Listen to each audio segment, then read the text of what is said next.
theory. The ultimate metaphysical secret is that there are no boundaries in the universe. Boundaries are illusion, the way we map and edit reality. All of the battles in our experiences, our conflicts, anxieties, sufferings, and despairs, are created by the boundaries we misguidedly throw around our experience. Each boundary results in a limitation of our consciousness. Second from John Muir, 1838 to 1914, naturalist, writer, and conservationist. The power of imagination makes us infinite. Let us affirm together. I live as proof that we are one spirit, limitless, and love. Please welcome licensed spiritual practitioner Dean Regan.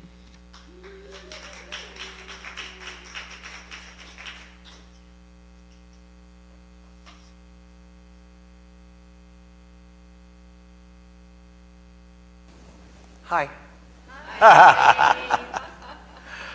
Oh, what a joy. What a joy.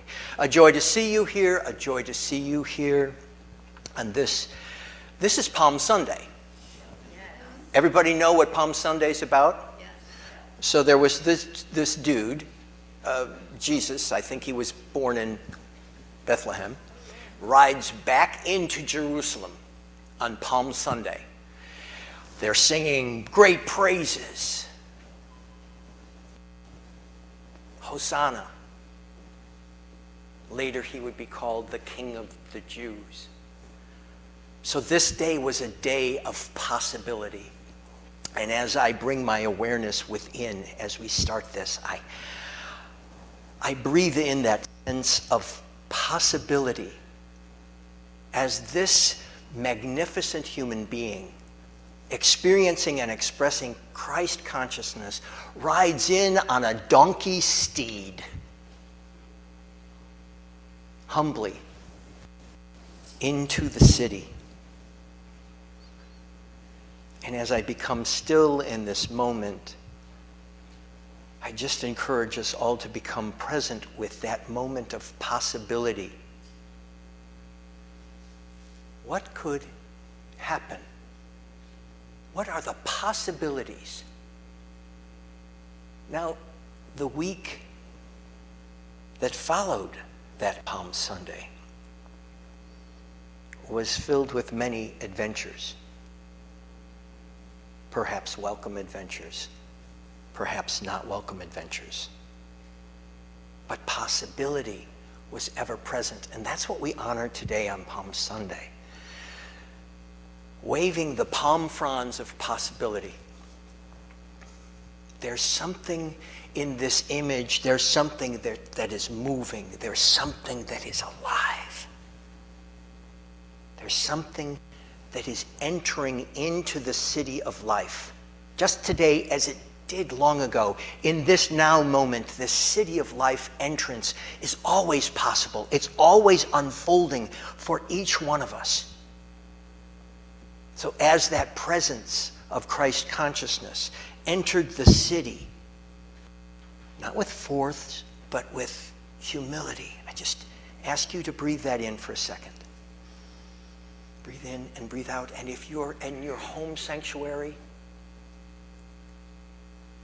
take a deep breath. Today, this moment, this now, is a moment of infinite possibility. Something is always entering into our lives. It's always entering into our lives. And we get to embrace it or resist it. First, we have to recognize it. And on that day, people were recognizing great jubilation. Kind of like, yeah! Can we do that? Yeah! Yes. A little yeah-ness. A little yeah-ness. They thought they knew what was arriving. Hosanna! Not particularly prepared for what was about to happen. Because the story continues through trial, through death, through resurrection, and it continues on. Continues on, that energy of what is next, what is possible next, even in that week, was flowing. It's not just, it's not just possibility, it's how we enter it, how we enter in with it. Okay, so possibility. This week, I'll tell you about this week later. I'm going to pause on that for a little bit. You know, we're here doing the Science of Mind, and if people are checking in with us, we're Science of Mind, Centers for Spiritual Living. Ernest Holmes, everybody's familiar with Ernest Holmes, and Dr. Holmes is very famous for saying, "It is done unto you as you believe." So what I did, because I was like, okay, where did Jesus say that? How often did he say that? And for those of you at home, if you send me an email at dean@deanregan.com, I'll be glad to send this to you. But I put together for the people that are here. Oh, there you go. Anybody else not get this? Oh, there's Irish. There you go. Great. I put together, not that you need to read this right now, but I do want you to take it home. I call it Nothing Shall Be Impossible. And Holmes says in the Science of Mind, in a bunch of places, but the one that really sums it up is, he says, Jesus summed up his whole philosophy in this simple statement: "It is done unto you as you believe."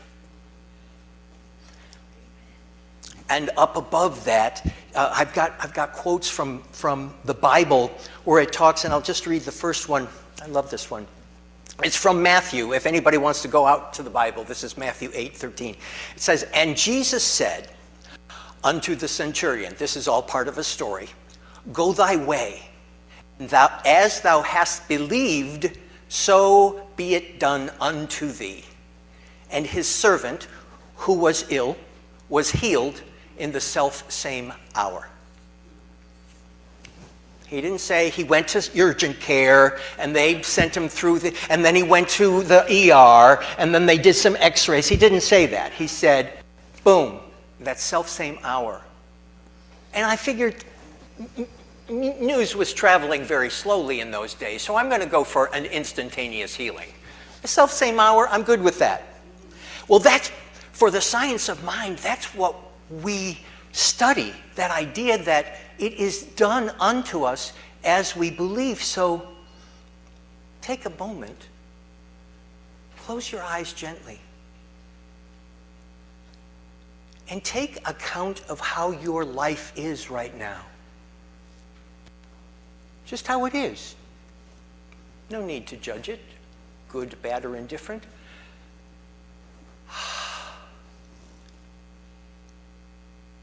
The life you are experiencing right now is based on what you believe to be true. That's powerful to me. Oh boy, that's powerful to me. Except when things aren't going the way I want them to. And then that can't be true. No, I wouldn't have wanted this. That idea that it is done unto us as we believe.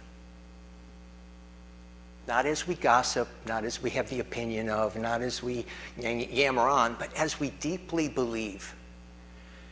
And when I picture that idea of Palm Sunday and the possibilities that were being heralded, I go back to that phrase, "It is done unto me as I believe."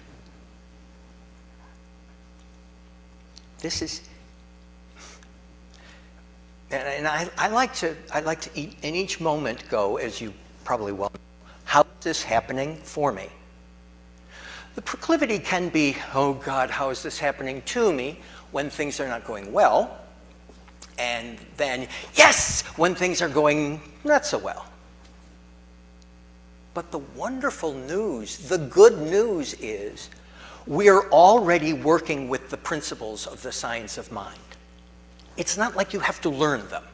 It's just the way it goes. We're already working with them. Every day, have been our whole lives, and will continue for the rest of eternity, in whatever form.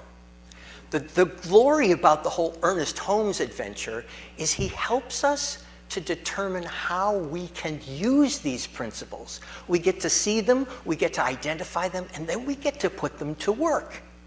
We get to engage with infinite ideas, infinite possibilities. Imagine, just if you would, infinity. That one always gets to me. It's like, oh my gosh. Infinity, infinite love, infinite joy, infinite life, and infinite possibilities. So I guess if you are aware of infinite possibilities, it doesn't make you a librarian or a vegetarian or a libertarian. It makes you a possibilitarian. So that's what we're here for.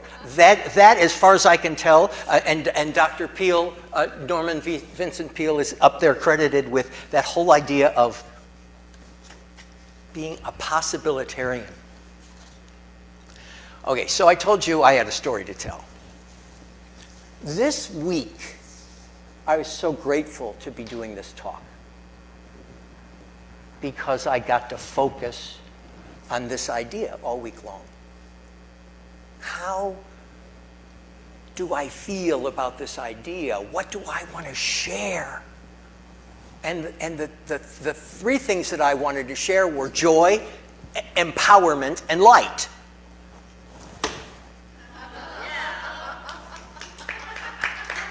Thank you very much.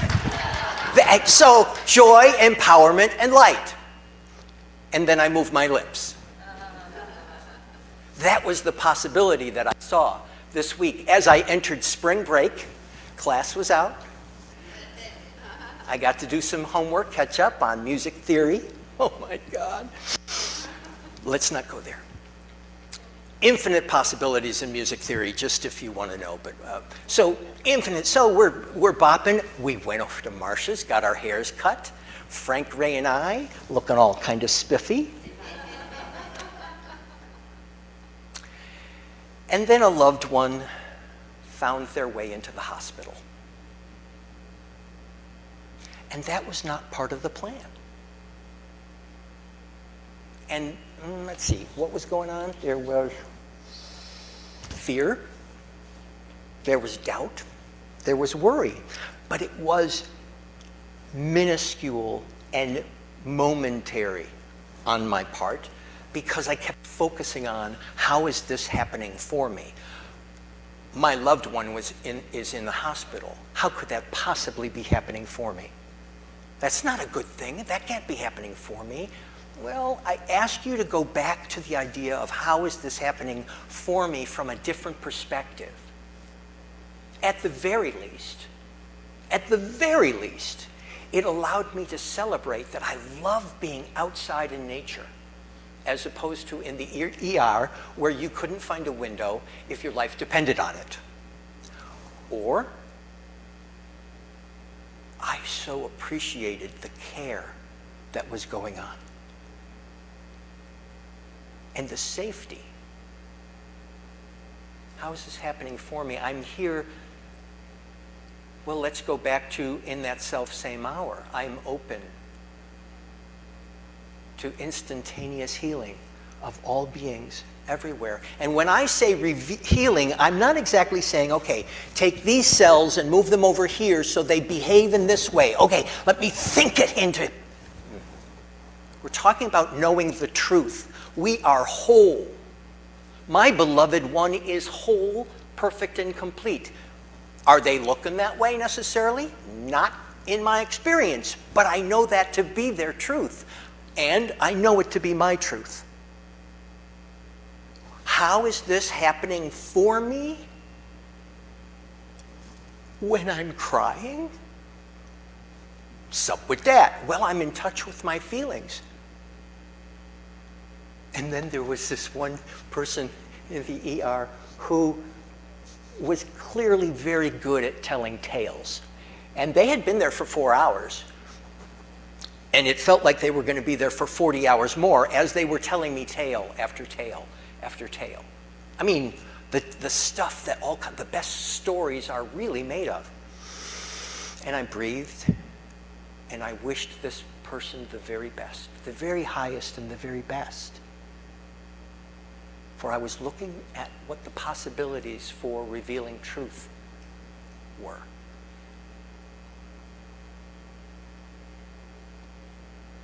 And we continued the adventure through the week. We continue it now. Love is present. I know for sure that there is joy, there is enlightenment and empowerment present in my beloved's experience, as there certainly is in mine. You can call it,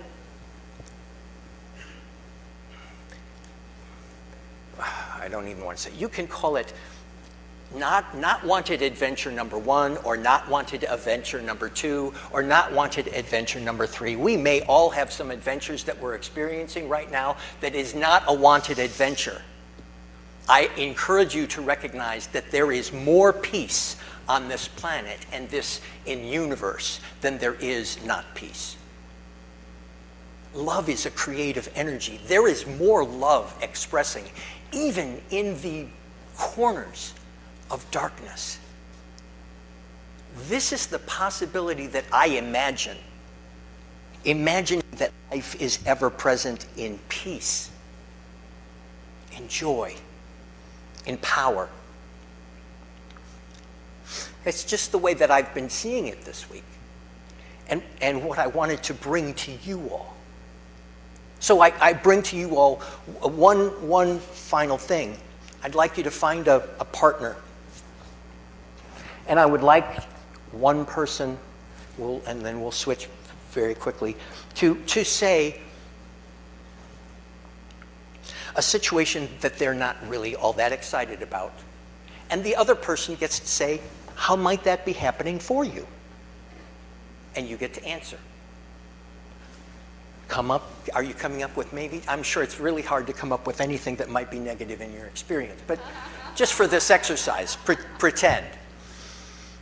Find your partner, state perhaps an experience you'd like to change, and the partner asks, how is that happening for you? Go for it. Sure, absolutely. And Ginger's going to noodle. So you can do this at home as well. If you want, if you're with somebody else, that's great. Or you can absolutely take a pen and pencil, or just go quietly, identify something that is perhaps not unfolding in the way that you would like, and ask yourself, how is this happening for me? For it's really you asking yourself, me asking myself, how is this happening for me? And then launching into the answer that your brain comes up with and the faith behind it.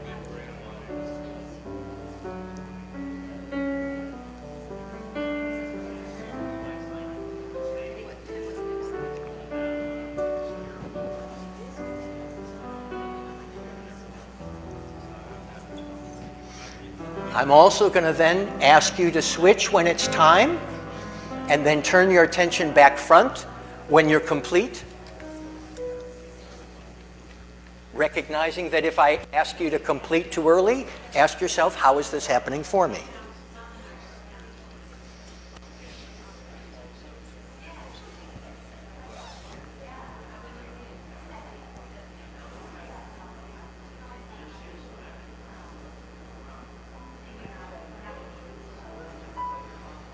All right, we're continuing on.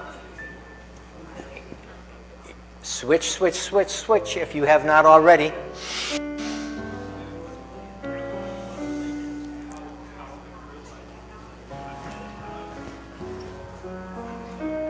I love this part.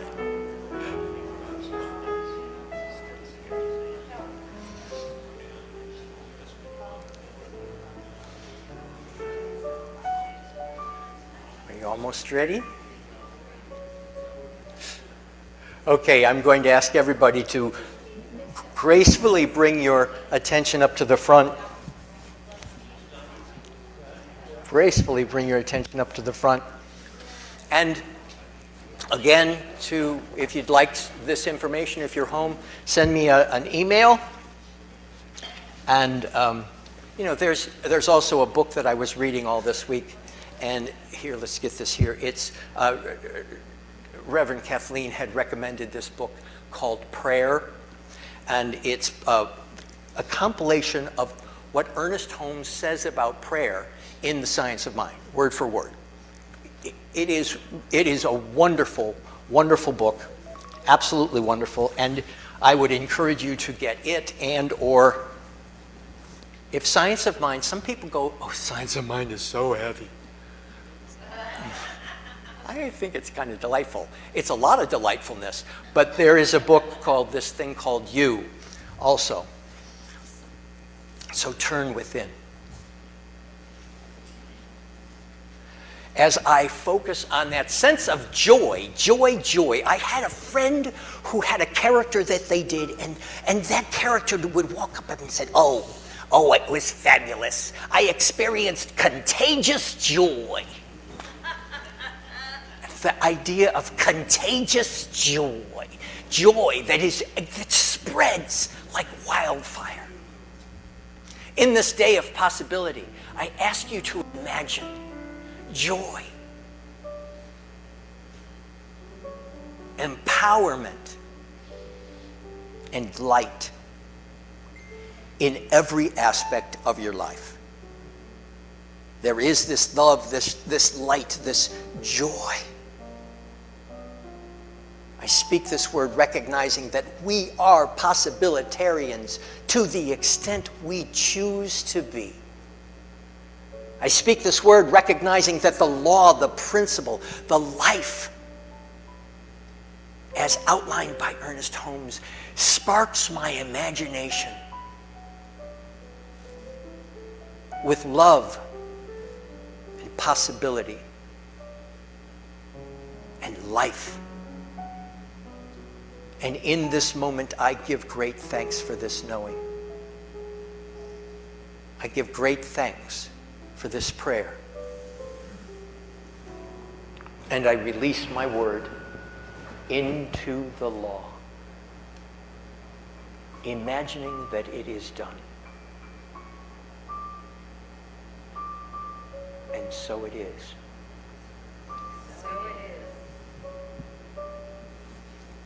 Come with me, and you'll be in a world of pure imagination. Come with me, and you'll see into your imagination. We'll begin with a spin, traveling in a world of my creation. What you'll see will defy explanation. If you want to view paradise, simply look around and view it. Anything you want to do,